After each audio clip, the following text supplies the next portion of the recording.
Good day guys! It's weekend, so it's time for me to cook some dinner for my family for today.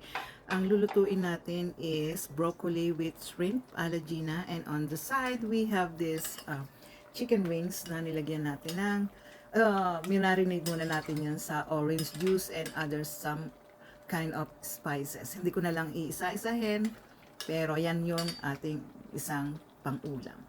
So, nag-isa muna tayo ng ating bawang at sibuyas as usual kapag tayo ay nagluluto ng gulay. Yan. Then, sunod natin yung ating kamatis. Actually, itong recipe na ito is palagi ko na siyang niluluto. So, alam nyo din itong recipe na aking ginagawa. Yan, broccoli na meron yan shrimp. Yung iba, depende sa kanila kung ano ang gusto nilang ilagay. Yung iba nilalagyan nila ng beef or pork or chicken. So, depende. Sa akin, this time, ang ginamit natin is shrimp. Then, lalagyan din natin siya ng seasoning.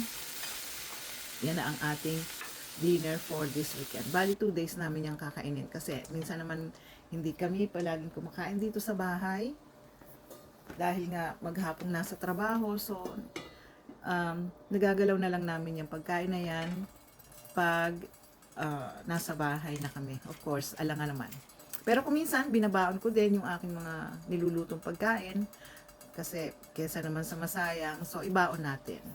Ayan, medyo luto na siya. Off na natin. And then, jaran. So, that is my broccoli with shrimp a la Gina. Tara, kain tayo. And then, titikman na natin siya kung anong lasa. And for sure, para sa akin, masarap ito. Kung naaamoy nyo lang, amoy masarap.